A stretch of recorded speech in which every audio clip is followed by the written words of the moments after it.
In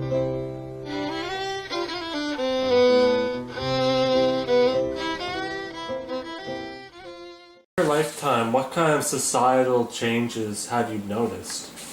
What? Things have changed because in those days there was no cars around. There was only, I think, about 2 cars in the whole community. Mm-hmm. And if you wanted to go to a doctor or anything, well, usually my mother would wait for someone was going in, maybe 2 or 3 people would get together and hire the only car that was there to take them to town. Yeah. Or else we had to walk down to Tracadie and get the train and go into town. And they'd come back on the late train at night, so they'd be in town all day. And there was no telephone call, so you couldn't phone and make an appointment with a doctor. So what they'd do, they'd go in and go from one doctor to the other till they found someone that could take them for a checkup or anything. Mm-hmm. And when I was working at the college, I was started to tell you before and got sidetracked, but anyway, I used to come home on Saturday afternoon. It used to be my my half day off. I didn't have to go to work in the evening. So I'd come home on the bus and get off the bus in Tracadie and walk up to Merlin, which was 4 miles. Mm. And then that night, the truck that used to take a crowd of people into town for the movie or to go to the show or go shopping or whatever, I used to come back in town with him. He used to charge 50 cents each way. So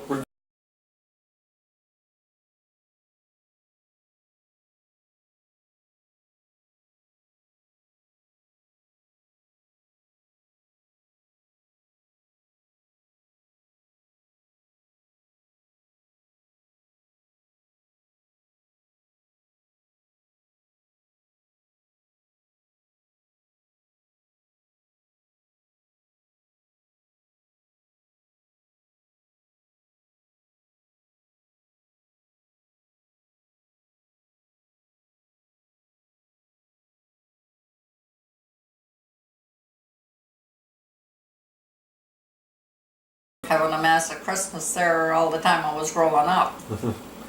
And at that time, the priest used to have a horse and wagon or a horse and sleigh, and there was a little barn below the church where he used to put his horse while he'd be in having mass.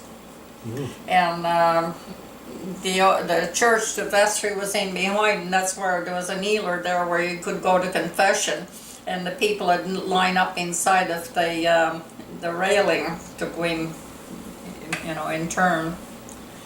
And he'd hear confessions before Mass every Sunday.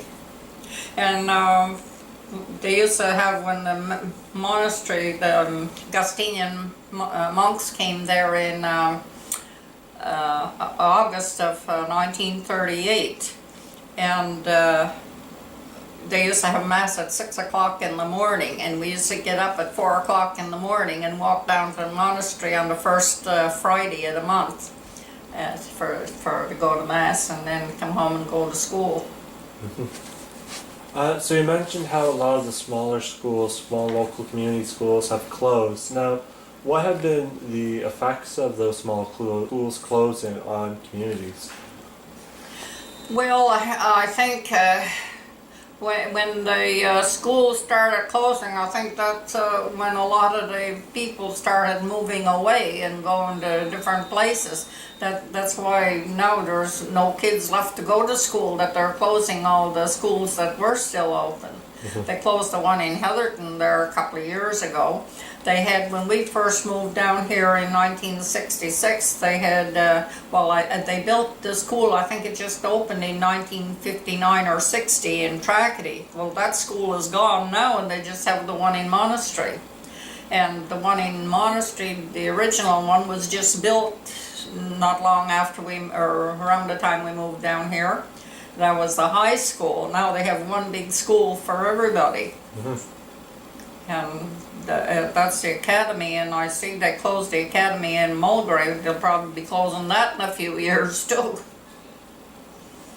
Any advice for young people in the world today? I don't know. Work hard. Mm-hmm. That's about the only thing you can do. And these days, there's not a lot of employment around here anymore. Well, even back then, there wasn't a lot of work outside of restaurants, and if you worked at the college or you worked at the hotel over there, the Royal George, a lot of people work there. Now the majority of the people working here, they're either at the college or at the hospital, and them are about the two best paying jobs in Antigonish County. And then there's a lot of people that are teachers too and stuff like that. There's several of my nieces and nephews that are teachers. Do you have any other advice for young people based on the changes in young people, based on how they were enacted when you were growing up till now?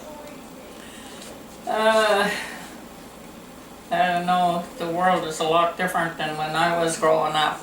And they're in with so many different kids from all different areas that which we didn't know. When we were growing up, we hardly knew. We might know them to see them, kids that lived in Tracadie. Now they're all going to school together. Which, like they would say, we had our own little clique. And like there was no neighbors. We didn't play with neighbors or have friends like the kids do nowadays because they all lived so far apart when you went home.